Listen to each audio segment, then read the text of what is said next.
ছিল। তাই মৃগয়া শিকারে যখন যায় দেই সত্য পরিচয়, নিবেদন করি আপনাদিকে রাঙা পায়।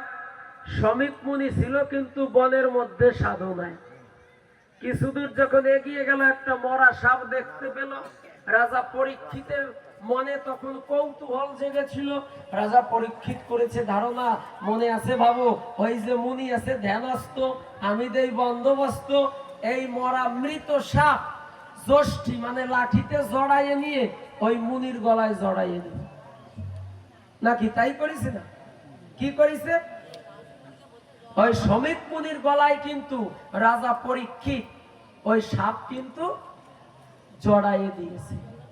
যখন জড়াইয়ে দিয়েছে সুনিশ্চয় এই সংবাদ যখন সমীপ মুনির পুত্র শৃঙ্গী মুনি পায়, শৃঙ্গী মুনি করেছে বিবেচনা, আমার বাবার গলায় মৃত সাপ পেঁচিয়েছে বা জড়াইয়ে দিয়েছে রাজা পরীক্ষিত যেজন্য। মনে আছে ভাবো, আমি তাকে অভিসম্পদ দেব। কি করছে? ওই সমীপ মুনির পুত্র শৃঙ্গী মুনির সাথে সাথে হাতে জল নিয়েছে। জল নিয়ে বিড়বিড় করে মন্ত্র পড়ে ওই জল নিক্ষেপ করে ডাক দিয়ে বলেছে বিধাতার গোসারে যে ঠাকুর তুমি আমার কথা নিও। আমি বলি এবে যে আমার বাবার গলায় মৃত সাপ জড়িয়ে দিয়েছে, আমি যাই তোমার কাছে, তাকে 7 দিনের মধ্যে তক্ষক সাপে দংশন করে তার মৃত্যু হবে। এই অভিসম্পদ দিয়েছে কে? শৃঙ্গী মুনি। বুঝতে পেরেছে কে?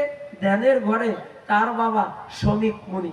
সমীপ মুনি গৌরমুখকে ডাক দিয়ে বলেছে, গৌরমুখ তুমি আমার কথা লবা না। বুঝে আমার যে ছেলে শৃঙ্গী রয় দেয় সত্যপুর পরিচয়, আমরা তো মুনি ঋষি যারা আছি থাকি রাজা পরীক্ষিতের আলয় বা পরীক্ষিতের রাজ্যে, মিথ্যা কথা নয়, পরীক্ষিতের আশ্রয়, তার রাজার আশ্রয় থেকে সে তো আমাদের আশ্রয়দাতা এই জগতে, তাকে কি অভিসম্পদ দেওয়া যায়?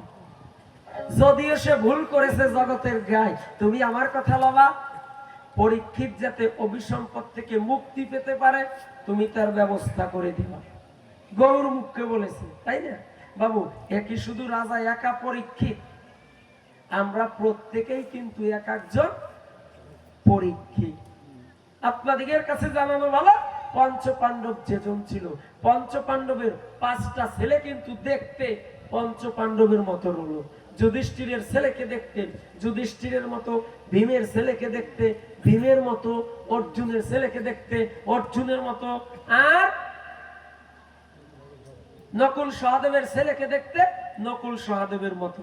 অশ্বত্থামা করেছে বিবেচনা, এই যে দুর্যোধন কুরুক্ষেত্র যুদ্ধে তো জয় হতে পারে না। মনে আছে ভাবো, সে তো আমার বন্ধু মানুষ হয়, নিতে হয়, উচিত কথা কহিতে হয়, তা না হলে বন্ধুত্বের অপলব ঘটে এই দুনিয়ায়। তাহলে মনে আছে ভাবো, দেখি বন্ধুকে একটু খুশি করা যায় কিনা, আমি একটু গোপনে পঞ্চপাণ্ডবের মাথা ছেদন করে এনে দুর্যোধনের পায়ের কাছে রেখে দেব। জানেন যত জ্ঞানী দল খড়গ একখানা হাতে নিয়ে সত্য কথা বুঝাই কয়ে যখন চলেছে পাণ্ডবদের শিবিরে ধেয়ে রজনীর অন্ধকারে দাঁড়ের দাঁড়িয়ে আমার শিব ঠাকুর রয়। শিব ঠাকুরের একটা নাম কিন্তু আশুতোষ হলো এই বিশ্ব বসুধায়। বাবু আশুতোষ কারে কয়? যিনি অল্পে সন্তুষ্ট নয়।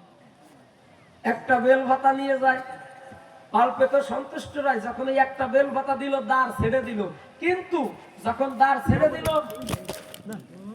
ওই যে পঞ্চপাণ্ডবের 5টা ছেলের হলো, ওই পঞ্চপাণ্ডবের 5টা ছেলের মাথা কেটে এনে দুর্যোধনের পায়ের কাছে রেখে দিল। দুর্যোধনকে ডাক দিয়ে বলেছে, মিতে উচিত কথা হবে কহিতে, আমি জানাই তোমার সাক্ষাতে বলি তোমার কাছাকাছি আমি তোমার জন্য কুরুক্ষেত্র যুদ্ধের প্রতিশোধ নিয়েছি। বলেছে তুমি কি করছো? বলেছে দেখো আমি পঞ্চপাণ্ডবের মাথা রজনীর অন্ধকারে কেটে এনে বলি তোমার সন্নিধানে রেখে দিয়েছি তোমার ওই যে চরণের কাছে সুনিশ্চয়। দুর্যোধন কিন্তু ঠিক পেয়েছে, মিথ্যা কথা নয়। ডাক দিয়ে তখন অশ্বত্থামারে কয় যে মিতে তুমি আমার কথা নাও, সবচেয়ে বড় তো ভীমের মাথা, ওই ভীমের মাথাটা আমার হাতে দাও। যেই ভীমের মাথা ওই দুর্যোধনের হাতে দিয়েছে, দুর্যোধন ধরিয়ে যে চাপ দিয়েছে, ওই মাথা জল হইয়া গলিয়ে গেছে। দুর্যোধনের ভিতরে জেগেছে সংশয়, যার মাথায় গদা দিয়ে আঘাত করলে পরে আগুন ধরে যায়, আমি করি বর্ণনা, তার মাথা তো সাধারণ হাত দিয়ে চাপ দিলে কখনো গলে জল হয়ে যেতে পারে না। অশ্বত্থামা, তুই আমার কথা নিস, কি করেছিস? এই মুহূর্তে আলো জ্বালা। যখন আলো জ্বালাই দিল, জানেন যত জ্ঞানী দিল, আমার দুর্যোধন যেজন ছিল তখন দেখতে পেল এ পঞ্চ পাণ্ডবের মাথা নয়, পঞ্চ পাণ্ডবের 5টা ছেলে দেখতে পঞ্চ পাণ্ডবের মতো ছিল। রজনীর অন্ধকারে তাদের মাথা কেটে এনে আমার পায়ের কাছে রেখে দিল। ডাক দিয়ে তখন দুর্যোধন বলেছিল, অশ্বত্থামা খুলে বলি তোমার ঠাই, ওরা আমার বংশের প্রদীপ, তুমি এই বংশের প্রদীপ নিভিয়ে দিয়েছো, আমি তো এই প্রতিশোধ কোনোদিন চাই নাই। তোমার মতো পাষণ্ড ত্রিজগতে আর কেউ নাই। যখন এই সংবাদ শুনতে পেল, পঞ্চপাণ্ডব সহকারে কৃষ্ণ এসে দাঁড়ালো। অশ্বত্থামা লজ্জিত হলো। অশ্বত্থামা ভেবে দেখেছে তাই কাজ তো ভালো করি নাই। অশ্বত্থামা করেছে বিবেচনা, মনে আছে ভাবো, যখন কাজ ভালো করি নাই এই পৃথিবী আমি ধ্বংস করে দেব। জানেন যত জ্ঞানী গেল, যখন পৃথিবী ধ্বংস করার জন্য অশ্বত্থামা হয়েছিল অগ্রগণ্য, যখন ব্রহ্মর্ষির বাণ ছেড়ে দিল, কৃষ্ণ ডাক দিয়ে বলেছে, কৃষ্ণ শ্যামরা অশ্বত্থামা, পৃথিবী ধ্বংস হয়ে যাবে। আমি বলি তোমায় তাড়াতাড়ি এই ব্রহ্মর্ষির বাণ ফিরে আও। অশ্বত্থামা করজোরে করেছে বর্ণনা, ঠাকুর আমি তো ছাড়তে জানি, আমি তো ফিরেতে জানি না। নাকি লেখা আছে না মহাভারতের পাতায়? বলছে আমি ছাড়তে জানি, আমি এই বাণ ফিরাতে জানি না। বলেছে তাই অর্জুনকে ডাক দিয়ে বলেছে, সখা কথা নাও, তুমি বাণ ফিরাও। অর্জুন যেজন ছিল যখন ওই ব্রহ্মর্ষির বাণকে ফিরিয়ে নিয়ে আসলো, বাবু একবার যদি বাণ ছেড়ে দেয় ও তো এক জায়গায় যাবে। সম্মুখে এসে ওই বাণ দাঁড়াইছিল। অশ্বত্থামা আবার বাণকে ডাক দিয়ে বলেছে, বাণ তুমি আমার কথা লবে, যদি কোনো জায়গা না পাবে মনে মনে দেখলাম ভেবে এই মুহূর্তে তুমি উত্তরার গর্ভে দিয়ে আঘাত করবে। এই সত্য পরিচয় আমি বলি এবে, উত্তরার গর্ভে কিন্তু রাজা পরীক্ষিত রবে। উত্তরার গর্ভে কে ছিল? রাজা পরীক্ষিত না? যখন ওই বাণে আঘাত করেছে সুনিশ্চয়, সাথে সাথে কিন্তু রাজা পরীক্ষিত ছোট্ট ছেলে গর্ভের ভিতরে সে কিন্তু মারা যায়। ঠিক পেয়েছে আমার কৃষ্ণর সময়। পঞ্চপাণ্ডব একত্তরে কৃষ্ণ গিয়েছে তখন উত্তরার ঘরে, যখন তার কাছে গিয়ে দাঁড়াইছে সুনিশ্চয়, কৃষ্ণ বুঝতে পেরেছে তাই উত্তরার গর্ভের মধ্যে রাজা পরীক্ষিত বেঁচে না। কৃষ্ণ কি করছে, বাসুদেব কি করছে? 2 চোখের জল ছেড়ে দিয়ে 2 হাত উত্তোলন করে ডাক দিয়ে বলেছে, বলি তোমার কাছাকাছি আমি জীবনে যদি কোনো পুণ্য করে থাকি, কথা নাও, উত্তরার ছেলেটাকে বাঁচায় দাও। খুলে বলি তোমার থাম, আমার জীবনের সকল পুণ্য আমি উত্তরার গর্ভে ঢেলে দিলাম। তাই না বাবু? এতে বোঝা যায় ভগবানেরও অভাব আছে, তাই না? এতে বোঝা যায় যে ভগবানেরও অভাব আছে। কে বলছে কথাটা? বাসুদেব। বাসুদেব কারে কয়? বাসুদেব হচ্ছে বিষ্ণু সত্তা, আর কৃষ্ণ হচ্ছে আকর্ষণ সত্তা। জানেন যত জ্ঞানী গেল। এই কথা বলার পরে যখন রাজা পরীক্ষিতকে বাঁচাই দিল, পরীক্ষিত যখন ভূমিষ্ঠ হয়েছে সুনিশ্চয়, আস্তে আস্তে রাজ্যভার গ্রহণ করেছে। মিথ্যা কথা নয়। ওই যে শ্রমিক, ওই যে শৃঙ্গি মুনির অভিসম্পত্ত রয় নাকি, যখন শৃঙ্গি মুনির অভিসম্পত্ত হলো, ওই রাজা পরীক্ষিতকে মুনি ঋষিরা চতুর্পাশ দিয়ে বেড়ে রেখেছে, মানে ঘিরে রেখেছে, যে কখন তক্ষক সাপে এসে তাকে দংশন করে, তাই না? ঘিরে রেখেছে, অনেক বয়স্ক মুনিরা ঘিরে রেখেছে। কিন্তু এমতো অবস্থায় ওই সবাই সুখদেব প্রবেশ করেছে। কে প্রবেশ করছে? মহামুনি সুখদেব, যিনি ভাগবত বেত্তা। যখন প্রবেশ করেছে, বয়স্ক বয়স্ক মুনিরা দাঁড়াইয়ে সুখদেবকে সম্বোধন জানিয়েছে, স্বাগতম জানিয়েছে, তাকে সম্মান জানিয়েছে, তাকে প্রণাম করেছে বয়স্ক বয়স্ক মুনিরা। কেন? 4 প্রকারের ব্রহ্মচর্যের মধ্যে আমি জানাই আপনাদের সান্নিধ্যে সাবিত্য ব্রহ্মচর্য হচ্ছে শ্রেষ্ঠ। সাবিত্য ব্রহ্মচর্য কারে কয়? ইন্দ্রিয় বিজড়িত দেহ যার হবে, মনে মনে দেখুন ভেবে ইন্দ্রিয় আছে কিন্তু ইন্দ্রিয়ের কোনো বিকার নাই, এরে কি কয়? এরে সাবিত্য ব্রহ্মচর্য কয়। যখন সুখদেব ভাগবত বিন্যাস করার জন্য সবাই ঢুকেছে, সবাই যখন সম্মান জানিয়েছে, সম্মান জানিয়ে সবাই বসে পড়েছে, রাজা পরীক্ষিত দুই চোখের জল ছেড়ে দিয়ে সেও তখন সুখদেবকে সম্বোধন বা সম্মান জানিয়েছে। ডাক দিয়ে পরীক্ষিত কয়, মনি তুমি আমার কথা নাও, যাতে আমি নিত্য মুক্তি পেতে পারি তুমি তার ব্যবস্থা করে দাও। কে বলছে? রাজা পরীক্ষিত বলছে। কারে বলছে? সুখদেবকে বলছে। সুখদেব করেছে বর্ণনা, রাজা এই ঐশ্বর্য থাকতে তুমি কখনো এই ভাগবতীয় মাধুর্য প্রেম তোমার অঙ্গে ধারণ করতে পারবে না। বলছে তাহলে আমি কি করব? বলছে তোমাকে ঐশ্বর্য পরিত্যাগ করতে হবে। রাজা মানুষ তো, রাজ আভরণ গুলো খুলে খুলে ফেলে দিচ্ছে, চোখের জল ছেড়ে দিয়ে যখন রাজ আভরণ গুলো ফেলে দিচ্ছে সুনিশ্চয়, বলছে তাহলে আমাকে ভাগবত শোনাবে সময়? বলছে এখনো হবে না। বলছে কেন? বলছে খুলে বলি তোমার সান্নিধ্যে তুমি এখনো আছো তোমার রাজবাড়ির মধ্যে, করি বর্ণনা রাজবাড়ির মধ্যে বসে কখনো ভাগবত শ্রবণ করা যায় না। বলছে তাহলে কোথায় যেতে হবে? বলছে চলো, রাজ পোশাক ত্যাগ করেছো, এখন তুমি এই রাজ দরবার ত্যাগ করো। বলছে যাবো কোথায়? সুখদেব ডাক দিয়ে কয় চলো, জীবনের শেষের দিনে আমাদের সকলকে যেতে হবে নদীর কিনারায়। মনে আছে ভাবো, আমি তোমাকে নদীর কিনারায় গিয়ে ভাগবত শ্রবণ করাবো, চলো। সবাই গিয়েছে, গিয়ে মুনি ঋষিরা সবাই বসেছে, সুখদেব ভক্তরা বসেছে, তার সাথে ব্যাস আসনে তাদের সাথে সম আসনে বসেছে সুখদেব। কি আসনে? সম আসনে, মানে ভক্তরাও যে আসনে সুখদেব সেই আসনে বসেছে। এমত অবস্থায় ভাগবত আলোচনা চলছে। আলোচনার মধ্যে দিয়ে সত্য কথা বুঝাই করে স্বর্গ থেকে ইন্দ্রদেব হাতে একটা কুম্ভ নিয়ে উপস্থিত হয়েছে ওই সবাই। এখন সুখদেব ডাক দিয়ে কয় যে তুমি কে?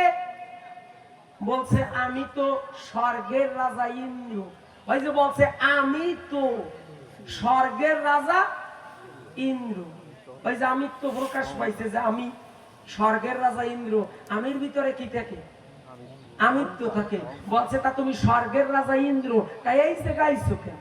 কয় যে ভাগবত শ্রবণ করতে আইছি। কয় যে দেবতাদের তো ভাগবতে অধিকার নাই।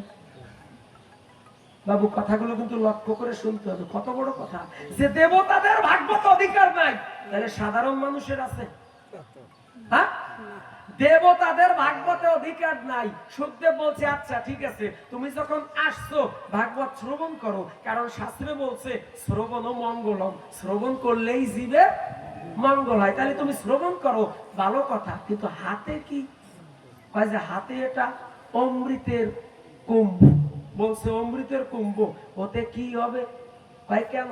রাজা পরীক্ষিতকে যখন তক্ষক সাপে দংশন করে তার জীবন যখন বিনাশ হতে যাবে সুনিশ্চয়, যদি এই অমৃত গ্রহণ করে বিশ্ববসুধায়, মনে মনে দেখলাম ভেবে এই অমৃতের জোরে বেঁচে রবে।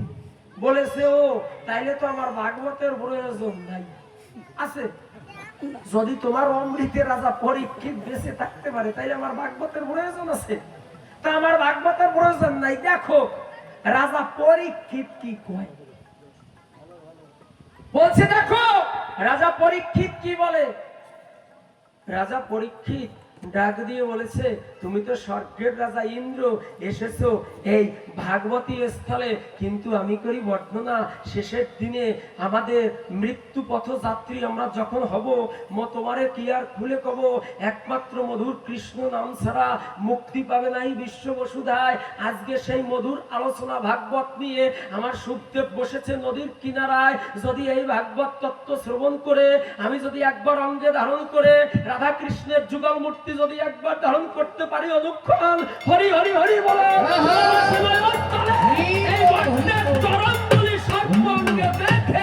আমি জানি নিত্য মুক্তি পেতে পারি, এই নিবেদন মুনিদিগের সাধন। খুলে বলি তোমার ঠাই, আমি যে ভাগবত অমৃত নিয়ে নদীর কূলে বসেছি, এই অমৃতই আমার কাছে শ্রেষ্ঠ, তোমার ওই স্বর্গের অমৃত দরকার নাই।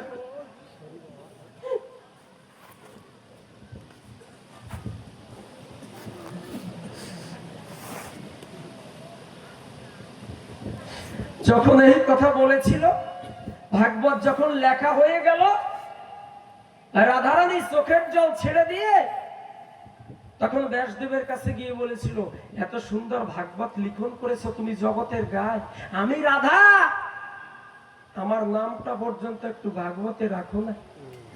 কি বাবু বলতে পারে না যে আমার নামটা পর্যন্ত একটু ভাগবতে রাখো নাই?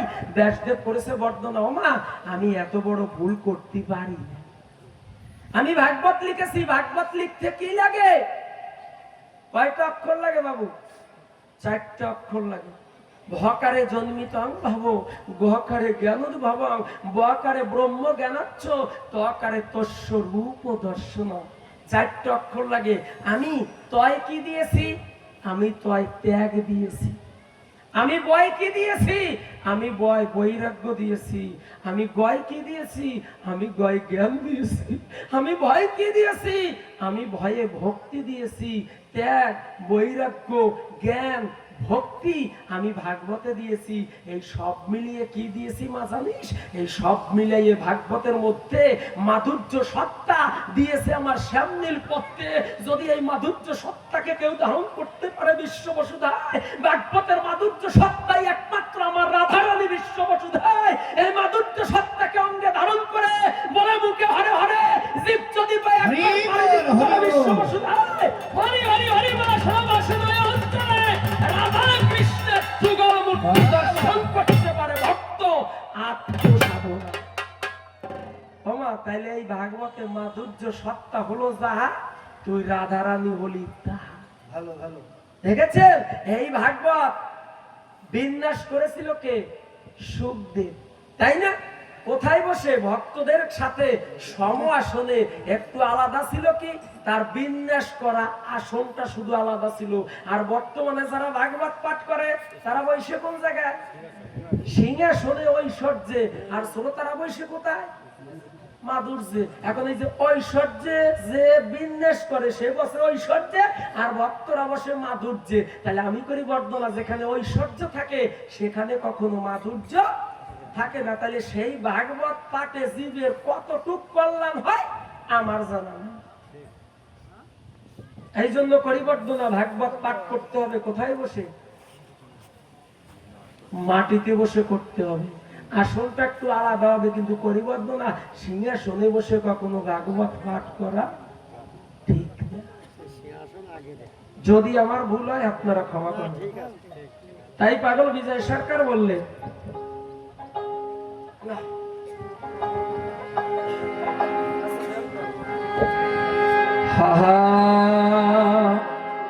তাই পরীক্ষিত বলছে, ওরে আমার দিন গেল গেল রে, ও আমার কাল গেল গেল রে খেলা, ও আমি কার নৌকা ঠিক বলে ভাবি ভাবিতা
কান্দিরে হজনা গান পারে আরে পিতা মন মাহারালাম পথে ভাই বন্ধু কেহ নেই মোর ধারে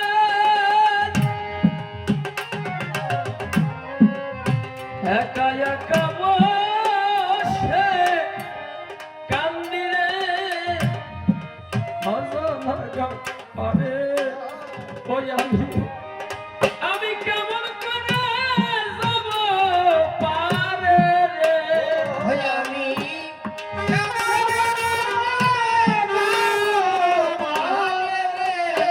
ওই আমি কেমন করে যাব পারে রে ওরে আমার নাবিক বন্ধু সন্ধান নাই আমি তার জীবনে ভাবিতা গিরিকারো গানো গানা ওই আমার কাল গেল গানো ছাড়া ওই আমি কারো জীবনে ভাবিতা সুন্দর প্রশ্ন করেছে যে এই যে বেদে যে ব্রহ্মের কথা বলেছে বেদের ব্রহ্মই যদি শ্রেষ্ঠ হবে তাহলে মা বাবার প্রয়োজন আছে কিনা বলেছেন হ্যাঁ বলছে আমি তো শুনেছি যে বেদে যে ব্রহ্ম আছে সেই ব্রহ্মই যদি শ্রেষ্ঠ হবে এই সৃষ্টি যদি শ্রেষ্ঠ হবে তাহলে মা বাবার প্রয়োজন আছে কিনা বলেছেন হ্যাঁ বোকা এই বাহিরের মা বাবা নয়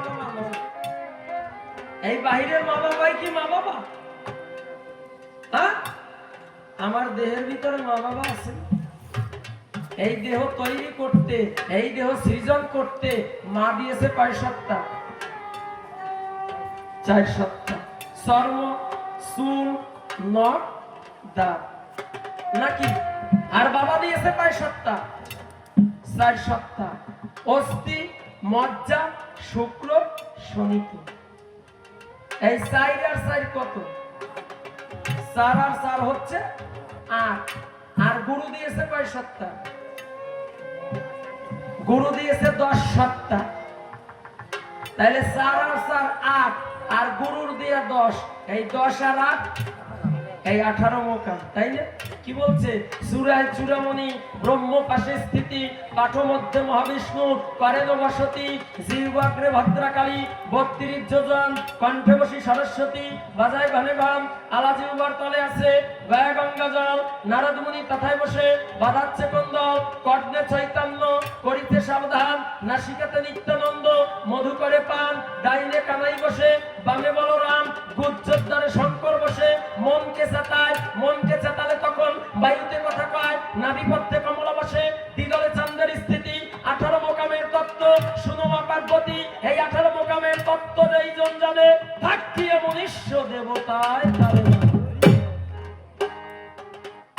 তাহলে গুরু দিছে 22 সত্তা হ্যাঁ 10 এখন মা বাবা 4 সত্তা এক একজনের 4 সত্তা করে দিয়েছে এতে যদি একটা সন্তান মারা যায় সেই মা বাবা কত কান্নাকাটি করে না করে কি না তাহলে যে ভগবান 10 সত্তা দিয়েছে যে গুরু 10 সত্তা দিয়েছে তাহলে সে কতটুকু এই জীবের জন্য কান্না করে দেখেছেন মা 4 সত্তার জন্য কান্না করে বাবা 4 সত্তার জন্য কান্না করে আর ভগবান 10 সত্তার জন্য কান্না করে তাহলে কান্নাকাটি কার বেশি ভগবানের বেশি না হ্যাঁ তুমি যে মা বাবার কথা বলছো এই মা বাবা নয় আগে দেহের মা বাবাকে ঠিক করো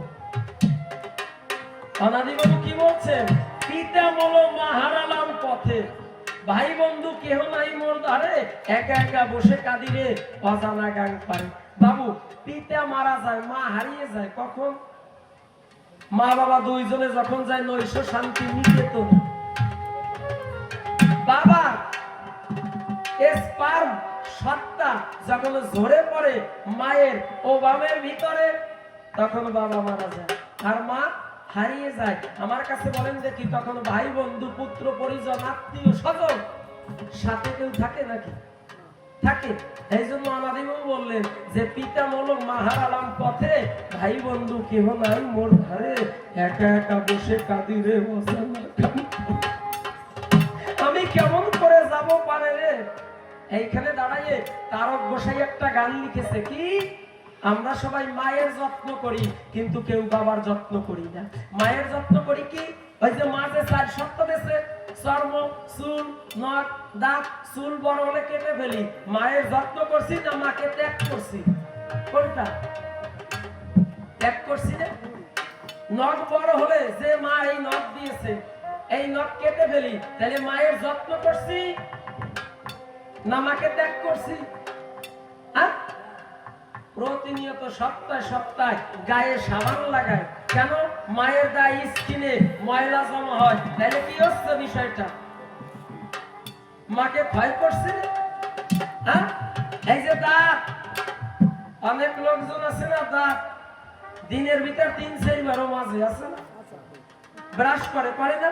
আমি করি বর্তমানে না, দাঁত বেশি ব্রাশ করা ভালো না, এই সত্য পরিচয়। এতে তাড়াতাড়ি পড়ে যায়। আমার মতো 15 দিন 20 দিন পরে একদিন ব্রাশ করবো। হাসতেছে তাই বলে পরিবর্তন না, মুখে কখনো গন্ধ হবে না। এই যে 20 দিন পর আজকে ব্রাশ করি, খারাপ দেখ দেখায় আমার দাঁত কি খারাপ না? কার কেমন দাঁত?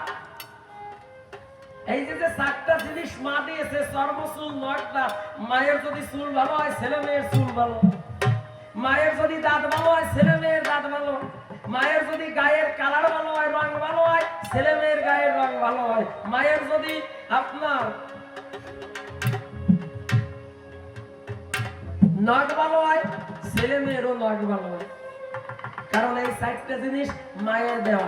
এখন যদি কেউ মনে মনে ভাবেন যে সরকার মশাই বললো যে মায়ের গায়ের কালার হলে নাকি ছেলে মেয়ের গায়ের কালার ভালো হয়, তাই যে দেখলাম আমার বড় বৌদির কাশি হলদির মতো গায়ের কালার, কিন্তু ওর পেটে তো একটা ছেলে হয়েছে, তা অমাবস্যার কালার। এত কালা হয়েছে কেন? তা ব্ল্যাক মার্কেট করছে নাকি? ব্ল্যাক মার্কেট তো বোঝে যে ব্ল্যাক মার্কেট করছে নাকি বাবু, বিষয়টা তা নয়। ছেলে মেয়ে জন্ম দিতে হলে পরে একটু দিন খেন অমাবস্যা পূর্ণিমা তিথি এইগুলো জানতে হয়। যদি অমাবস্যার সময় হলো সাবান তাহলে একটু কালো হবে, দোষ মা বাবা না। তিথি নক্ষত্র অমাবস্যা পূর্ণিমার জন্য এগুলো হয়। এই জন্য এইখানে দাঁড়াইয়ে তারক গোসাই একটা গান লিখেছে, কি জানেন? মোনা ভাই দেখ নাচে ভবের খেলা, মায়ের 4 ধন বাহিরে কত মা যত্ন করে রেখেছে তার উপরে, সয়দা মাটি ময়লা ও তোর মাতৃধনে যত্ন যত, যদি পিতৃধনে কিছু হতো তাহলে তো হয়ে যেত, থাকতো না সংসারের জাল। মোনা ভাই দেখ নাচে ভবের খেলা, আমরা মায়ের যত্ন করি কিন্তু পরিবর্তন না, কেউ বাবার যত্ন করি না। আমি করি বর্তনা, বাবার যত্ন করলে মায়ের যত্ন করা লাগে না, মায়ের যত্ন অটোমেটিকলি হয়। যখন বাবার যত্ন করে না এমনিতেই মা হারিয়ে যায়, মার তখন খবর থাকে না, স্কিন ঢিল হয়ে যায়, চুল পাকিয়ে সাদা হয়ে যায়, দাঁত পড়িয়ে যায়, নখ ঝরিয়ে যায়, যায় না? কেন যায়? বাবা দেহে ঠিক নাই, এই জন্য মা ঝরিয়ে যাচ্ছে। এই জন্য আমাদের বাবু বললেন। তাহলে কি বলছি আমি? সে কি বলছে যে বেদের ব্রহ্ম থাকতে আবার মা বাবার প্রয়োজন হয় কেন? এই জন্য প্রয়োজন হয় নাকি? ওই ব্রহ্ম কি মা বাবার ভিতরে ছিল না? ছিল। জাগার ব্রহ্ম জাগায় গেছে। ও বলবানি পরে ঘরে আগে গানটা নেই শেষ করে কোন দিক যে আলোচনা করব বিভিন্ন জনের বিভিন্ন। এক দাদু ভাই আসছে 20 মাইল দূর থেকে, কাজে ভাই একটু রসতত্ত্ব বলবা, কিন্তু ঠিক আছে, দুটো ভাগবতীয় কথা বলবা, ঠিক আছে, একটু শক্তির কথা কবা, কোন দিক যাবো কম, 10 দিন এইভাবে বললেও শেষ হবে। আপনাকে তো সব একদিনই লাগবে। আমাদের দেশে কবি জ্ঞান হয় 3 দিন। যে আসরে কম হবে সেই আসরে হয় 3 দিন। তাইলে বাবু 3 দিন কবি কেন বলি? 3 দিন তো আর এক আলোচনা হয় না, হয় একদিন হবে কালীতত্ত্ব, একদিন হবে রামায়ণ মহাভারত ভাগবত গীতা, একদিন হবে চৈতন্য চরিতামৃত, এরপরে যদি আবার বাড়ে লীলামৃত, আলোচনার অভাব নেই। এক দিন এক একটা হবে। আর আপনাকে দেশে একদিন গান, ওই একদিনের ভিতর সব কঠিন। 7 সমুদ্র আরো 13 নদী, আমার দিতে হবে নাকি পানি, সেই না নদীর পরে নাকি রে আমার দেশ ঘর বাড়ি। 7 সমুদ্র আরো 13 নদী, আমার দিতে হবে নাকি পানি,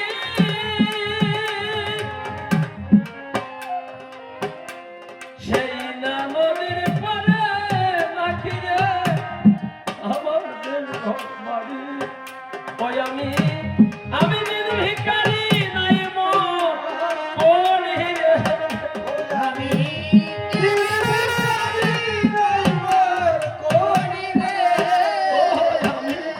আমি দিন ভিখারি নাই মোর করি রে, ওরা কেমন তোমার দেশে লাবরে ঠাই। আমি কার নৌকায় বলে আমার দিন গেল গেল বেলা, ওই আমার কাল গেল গেল বেলা, ওই আমি কার নৌকায় বলে 7 সমুদ্র আরো 13 নদী, তাই না? এই 7টা সমুদ্র কি বাহিরের সমুদ্র? এ প্রত্যেকের দেহের ভিতরে সমুদ্র। শাস্ত্র কি বলছে? লবণাং বেষ্টিতাং দেহে ইক্ষঞ্চু মুখমণ্ডলে জলাংতু উদরে চৈব সুরসা জড়িত লিঙ্গে দুগ্ধাংশ স্তন মণ্ডলে তদিতি কণ্ঠে দেশে তু এতে সুসপ্ত সাগর। এই 7টা সমুদ্র আছে এই দেহের মধ্যে। লবণাং বেষ্টিতাং দেহে, লবণ সাগর সারা গায়ে। এই যে এখন কি কয়েকদিন পর গ্রীষ্মকাল না, মানুষ ঘামায়ে যাবে, যদি গাম শুকাইয়ে যায় ঝরঝর করে লবণ ঝরে পড়বে মৃত্তিকায়। এই যে লবণ সাগর সারা গায়ে। ইক্ষু সাগর কোথায়? যার যার মুখমণ্ডলে। এই ইক্ষু সাগর হচ্ছে কি? মিষ্টি সাগর, তাই না? তাহলে এই সাগরে যদি জল না থাকে, এই সাগরে যদি রস না থাকে, পরিবর্তন না, আমরা কিন্তু তরল বস্তু খেয়ে ও ভিতরে নিতে পারবো না। রসনায় রস না থাকলে তরল বস্তু, আপনি অনেক সময় জল খেলে গলায় বেঁধে যায় না, বাদে কেন? আপনার রসনায় রস নেই, এই জন্য বাদে। তাহলে এটা হচ্ছে কি? ইক্ষু সাগর। এরপর কি? দধিতি কণ্ঠে দেশে তু, এই কণ্ঠে হচ্ছে দধি সাগর, এই বুকে হচ্ছে স্তনে হচ্ছে দুগ্ধ সাগর, আর পেটে হচ্ছে জল সাগর। এই জন্য বলছে। আর 13 নদী কি? বামনা সাপুটে ইরা পুটিচা তক্ষসা পিঙ্গলা, ইরা পিঙ্গলা মধ্যে কুহর্ষনা মধ্যে তাম্রপদ্মা সুষনারী, এই হচ্ছে 13 নদী। আর একটা বজ্রা নদী, এই হচ্ছে 14টা। একজন কবি গান গিয়েছে না, সাইডের জলের তলে বাতি কেন জ্বলে? আছে না একটা গান, হাফিনসি জলের তলে বাতি জ্বলে। শাস্ত্রে নদী কাকে বলছে? এই দেহের নারীগুলোকে নদী বলছে। এই নারীগুলোকেই নদী বলেছে। যার যার দেহের ভিতরে নারী যদি বের করে টান করে নিজের হাতে মাপে 60 পর্যন্ত হয়। এর মূল কোথায়? চতুর্দিকে। এই জন্য কবি বললেন, আরে 7 সমুদ্র আরো 13 নদী, ওরে আমার দিতে হবে নাকি পানি, সেই নদীর পরে নাকি রে আমার দেশ ঘর বাড়ি। ওই আমি দিন ভিখারি নাই মোর করি রে, ওই আমি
কোথা হতে এসেছি রে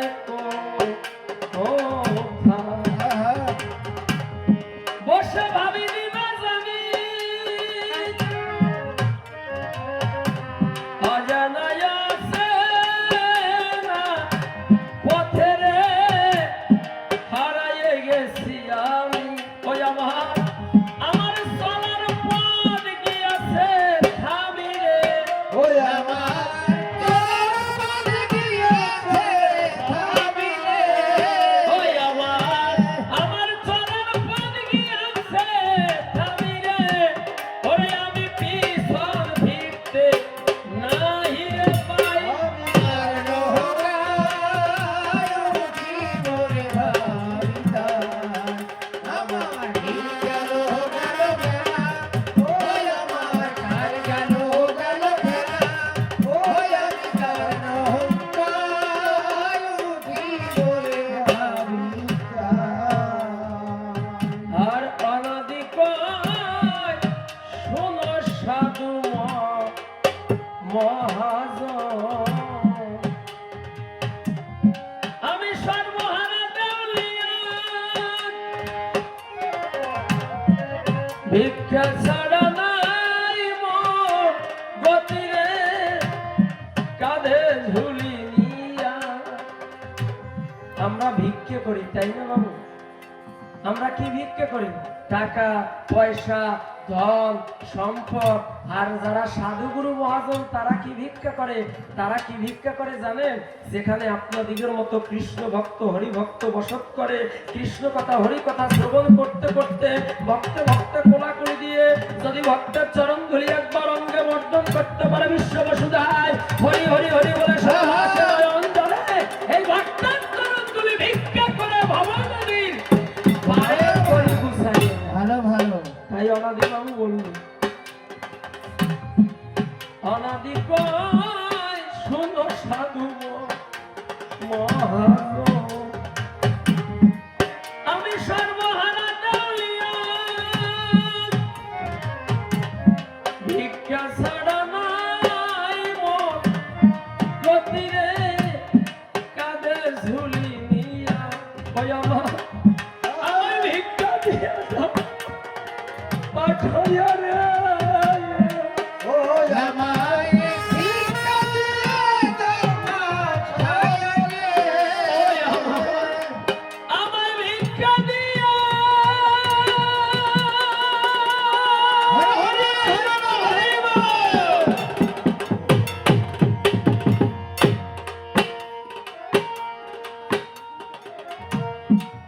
আমায় ভিক্ষা দিয়া দাও পাঠাইয়া রে আমি দেশের মানুষ দেশের আমি কার নৌকায় উঠি মোরে ভাবিতাম, আমার দিন গেল গেল বেলা, ওই আমার কার গেল গেল বেলা, আমি কার নৌকায় উঠি মোরে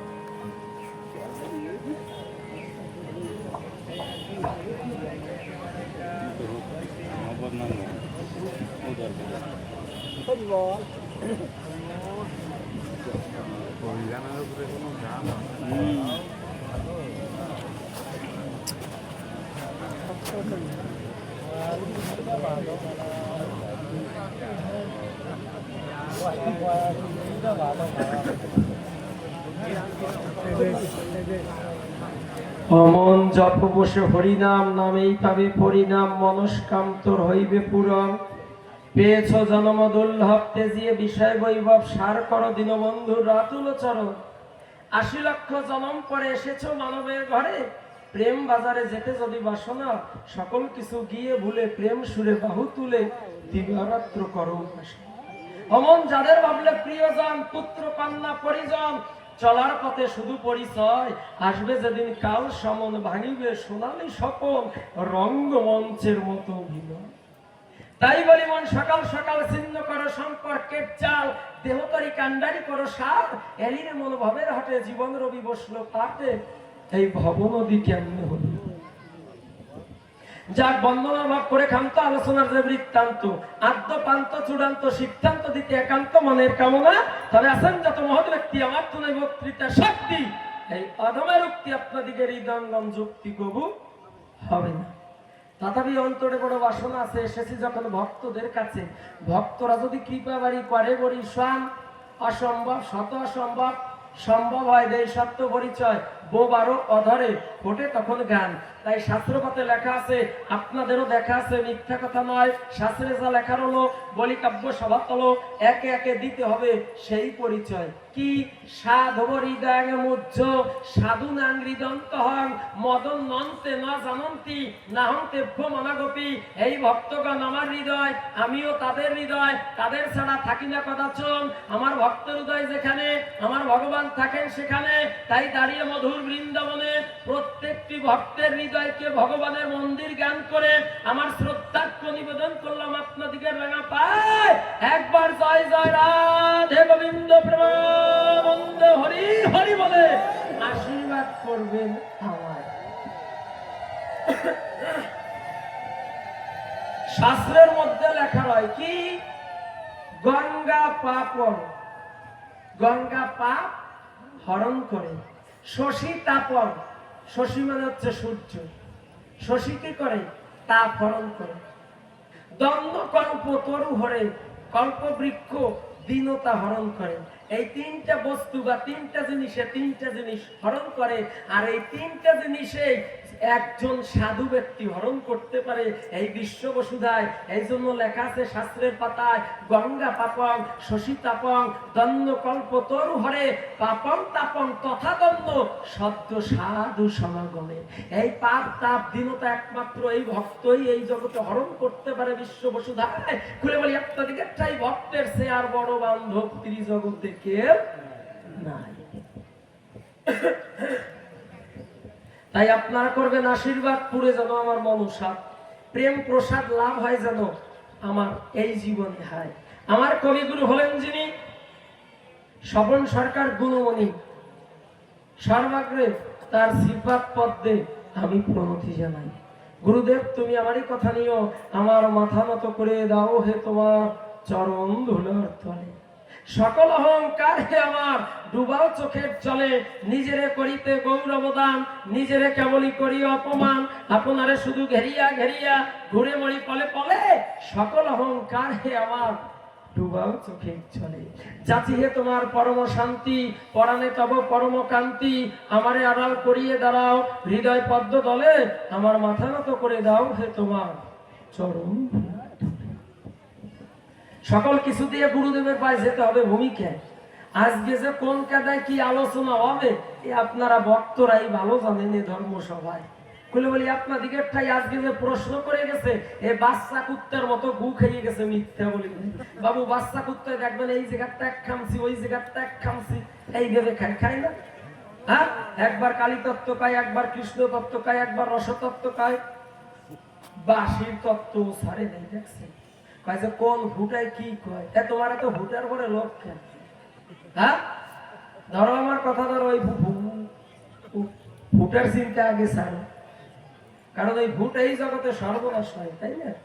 হ্যাঁ, আমি বলি কাব্য সভা তলো দেই সত্য পরিচয়। বাবু এই যে বাঁশি সৃষ্টি হয়েছিল কোথায়? এই বাঁশি কোথা থেকে সৃষ্টি হয়েছিল? বাঁশ থেকে না? হ্যাঁ, বৃহস্পতি যজ্ঞ করেছিল। আমি জানেন যত জ্ঞানী সর্বে বৃহস্পতি ওই পর্বে 25 পর্ব বাস উঠেছিল, ওই যজ্ঞে 25 পর্ব বাস উঠেছিল। বাবু দেখছেন বাস, তাই না? খাটোটাও বাস, ওই লম্বাটাও বাস, ওই মোটাটাও বাস, ওই চিকুনটাও বাস। বাস হলে কি হবে? একটার সাথে কিন্তু আর একটা মিল নেই, আছে? হ্যাঁ, আছে মিল। ওই যেটাই দেখবেন ডালন খালন এই সব ইত্যাদি ইত্যাদি হয় না, একটা বাস আছে, ও কি অন্য বাসে হবে? হ্যাঁ, তাহলে ওই বাসটার সাথে কি ওই যে বাসিওয়ালা বাস, ওই দুটোর কি মিল আছে? আছে? কয় যে 7টা ছিদ্র কেন বোকা? 7টা ছিদ্র না, ছিদ্র 9টা, স্বর হচ্ছে 7টা, তাই না? সা রে গা মা পা ধা নি সা, 7টা বলা হয় কেন? ওই দুটো সা, এই জন্য 7টা। স্বর কিন্তু 7টাই, তাই না? তাইলে স্বর হচ্ছে কয়টা? 7টা। আর ছিদ্র হচ্ছে কয়টা? 9টা। আমার মানব দেহে কয়টা দাঁত? হ্যাঁ, 9টা দাঁত। তাহলে পুরুষের দেহে তো 9টা দাঁত, নারীর দেহে কয়টা দাঁত? কথা দুই, আপনি তো রসিক ভক্ত, জবাব দেন। এই মসজিদ কয় না, এই পুরুষের দেহে 9টা দাঁত, তাহলে নারীর দেহে কয়টা দাঁত? এই মসজিদ দাদু ওকাই সেই মনে এই হয় কোন পুরুষের চেয়ে নারীর দেহে 3টা দাঁত বেশি, নারীর এক দেহেই 3 দেহ, তাহলে 9 আর 3 12। এই সত্য পরিচয়, পুরুষের চেয়ে নারীর দেহে 3টা দাঁত বেশি রয়। কিন্তু বেশি হলে কি হবে? এক জায়গায় যে 3 দেহ, এই জন্য কাজেই একই হবে, মনে মনে দেখুন ভেবে শুধু দাঁড়ে পার্থক্য হবে। এই জন্য তাদেরও 9টা দাঁত আর আমাদেরও 9টা দাঁত। তাহলে বেশি কোন কোন 3টা? ওই এক দাঁড়ে যে 3 দাঁত, ওই 3টাই বেশি। ছিদ্র কিন্তু 9টাই, তাই না? আমাদের ভিতরে কি আছে? নববিধা ভক্তি আছে না? হ্যাঁ, সত্য রজ তম, নাকি? হয়তো আমি বলতেছি নববিধা ভক্তি আছে না, তা গুণ ছাড়া কখনো ভক্তির উদয় হয়? মানুষের ভক্তি যদি দেহে আনতে হয়, আগে তার গুণ থাকতে হবে, নাকি? ভক্ত ভক্তি সরতি স, ভক্তের সাথে ভক্তি যখন মিশ্রিত হবে, তাই না? ভক্তের সাথে কি মিশ্রিত হবে? ভক্তি। এই জন্য লেখা আছে শাস্ত্রের পাতায়, ভক্ত ভক্তি সরতি স, ভক্ত ভক্তি মিশ্রিত হলে পরে আমি জানাই আপনাদের দ্বারে মানুষ তখন রতির সন্ধান পায় সরাসরি। এই রতি হচ্ছে কোন রতি? এই রতি হচ্ছে ভক্তির রতি, নাকি? ঠিক আছে তো? আমি জানি আপনাদের ধারে জানেন যত জ্ঞানী নরে এই সত্য পরিচয় নিবেদন করি আপনাদের রাঙা পায়। বাসিরটা যখন আসি গেছে, আগে বাসিরটাই শেষ করি, নাকি? তাহলে এই 25 পর্ব বাস থেকে এক পর্ব বাসে বাসির জন্ম হয়েছিল। তাহলে ছিদ্র কয়টা? 9টা। স্বর কয়টা? 7টা। এই জন্য কবি বলছে, কি বলছে? ওরে আমার ছিদ্র কয় না, ওরে কি কয়? ওরে কয় রন্ধ্র। কয়টা রন্ধ্র? 7টা রন্ধ্র, নাকি? 7টা রন্ধ্র। কৃষ্ণ যখন বাঁশরি বাজায়, প্রথম রন্ধ্রে মানে প্রথম ছিদ্রে বা প্রথম সুরে কি কয়? এই জন্য বলছে প্রথম রন্ধ্রে মনির মন হরে। কথাগুলো শুনবেন ভালো করে। কোন ছিদ্রে কি হয় কইয়ে গেছে না, তা জবাব দেওয়া লাগবে না? বেরোলে যদি ধরেন যে সরকার শহীদের কথা কন নাই, তাহলে একটা সমস্যা না। আশীর্বাদ করবেন যাতে জবাবগুলো আপনাদের আশীর্বাদের জোরে যেন দিতে পারি। আমার তো নিজস্ব কোনো গুণ ক্ষমতা নাই যে তাই দিয়ে জবাব দেব। আপনারা যে আশীর্বাদ দান করবেন, ওই আশীর্বাদ বাবু দেওয়া মাফিক পাওয়া ঘটে, ভবে কিছু রয় না বাকি। সুদ আসলে সবই পাবে যদি দিয়ে থাকো ফাঁকি। তাহলে যদি আপনাদের আশীর্বাদের ভিতরে যদি ফাঁকা থাকে, তাহলে জবাবেও কিন্তু ফাঁকা হবে। এখন কোন কাটায় আশীর্বাদ দেবেন আপনারা ভালো করে বিবেচনা করেন, নাকি? এই জন্য বলছে যে প্রথম রন্ধ্রে মুনির মন হরে, দ্বিতীয় রন্ধ্রে ধনুবৎস চরে, তৃতীয় রন্ধ্রে যমুনা উজান বয়, চতুর্থ রন্ধ্রে গোপীগণে ঘায়, পঞ্চম রন্ধ্রে সতী সারে পতি, ষষ্ঠ রন্ধ্রে ভোলে পশুপতি, সপ্ত রন্ধ্রে ভোলে ত্রিভুবন, সে বাসি শুনিয়া রাধা ঘোরে বনে বন। আপনাদের কাছে ভালো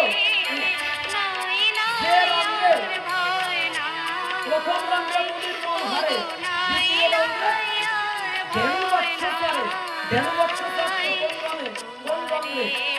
দ্বিতীয় রন্ধ্রে। এই জন্য দেখবেন কি যারা বৃন্দাবনে গিয়েছে ওই কোন দাপর যুগে যখন শ্রীকৃষ্ণ বাঁশরি বাজাইছিল, ওই পাহাড়গুলো গলে জল হয়ে গিয়েছিল, ওই গাভীগুলো যখন যমুনায় নামতেছিল, তার চিহ্ন পদ এখনো আছে পাহাড়ের গায়ে। আমি বলি কাব্য সভাতলো যখন বাঁশির সুর বন্ধ করে দিল, ওই পাহাড় যখন শক্ত হয়ে গেল, গাভীগুলো যখন ফিরে এলো, শক্ত জায়গায় কি শক্ত জায়গার চিহ্ন রয়? আমি করি বর্ণনা, সেই চিহ্ন পাওয়া যায় না। এজন্য নামা চিহ্ন আছে যমুনায় বড় গাভীগুলোর, কিন্তু ফিরে আসার চিহ্ন পাহাড়ে নাই। ওই পাহাড় বলে তখন জল হয়ে গিয়েছিল, যখন ওই সুর বন্ধ করে দিল, ওই পাহাড় আবার শক্ত হয়ে গেল। এজন্য গাভী নামার চিহ্ন আছে, কিন্তু ওঠা চিহ্ন নাই। দেখেছেন কত সুন্দর মধুর কথা দিয়ে জ্বালাই এই বারোটা। তাহলে বাঁশির দরবার গেছে, বাঁশিতে তো আর ভেজাল না। হ্যাঁ, আমি বলি কাব্য সভাতল জানেন যত জ্ঞানী দল, এই যে বর্তমানে যে মোবাইল ফোন আবিষ্কার হয়েছে না, এই মোবাইল ফোনে কল দেয় না বাবু, কল। অনেকে আছে না টাকা না থাকলে আমার মতো মিস কল দেয় না। মিস কল দেওয়া কিছু পদ আছে আলাদা, আছে না? আমার ভারী লজ্জা লাগে মিস কল দিতে, খুব আত্মসম্মানে বাঁধে যে কোন কাদায় মিস কল দেবো নাকি।